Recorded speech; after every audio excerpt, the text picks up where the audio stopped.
Registration form 1ની રસીદની નોંધ કરવા માટે સૌપ્રથમ પ્રમાણપત્ર ઓપ્શન મેનુમાં ક્લિક કરો. ત્યારબાદ રજિસ્ટ્રેશન રસીદ ફોર્મ 1 મેનુ ક્લિક કરવાથી રજિસ્ટ્રેશન ફોર્મ 1ની રસીદની નોંધ કરવા માટેનું ફોર્મ ખુલશે. રજિસ્ટ્રેશન ફોર્મ 1ની રસીદની નોંધ કરવા માટે ઉમેરો બટન પર ક્લિક કરો. જે છેલ્લો રસીદ નંબર હશે તે છેલ્લો રસીદ નંબરમાં આવી જશે. તેને બદલી પણ શકો છો. ત્યારબાદ રસીદ તારીખ લખો. ત્યારબાદ રજિસ્ટ્રેશન ફોર્મ 1માં નોંધાયેલ રજિસ્ટ્રેશન નંબર લખતા તેમાં નોંધાયેલ એપ્લિકન્ટનું નામ અને તેના ધંધાનું નામ આવી જશે.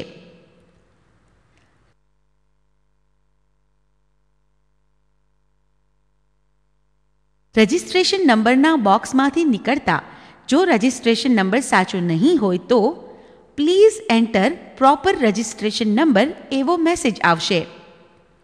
ત્યારબાદ પેમેન્ટનો પ્રકાર પસંદ કરો. જો પેમેન્ટનો પ્રકાર કેશ હશે તો બેંકની માહિતીમાં તમે લખી નહીં શકો. જો પેમેન્ટનો પ્રકાર ચેક હોય તો ચેકનો નંબર લખો. ત્યારબાદ ચેકની તારીખ લખો. જે બેંકનો ચેક છે તે બેંકનું નામ પસંદ કરો. ગ્રીડમાં આવેલ માહિતીમાં રકમ લખો. જો કંઈ પણ દંડ હોય તો તેની રકમ લખો. રકમ અને દંડનો ટોટલ થઈ ટોટલ રકમમાં આવી જશે. કુલ રકમમાં ગ્રીડની ટોટલ રકમનો સરવાળો આવી જશે.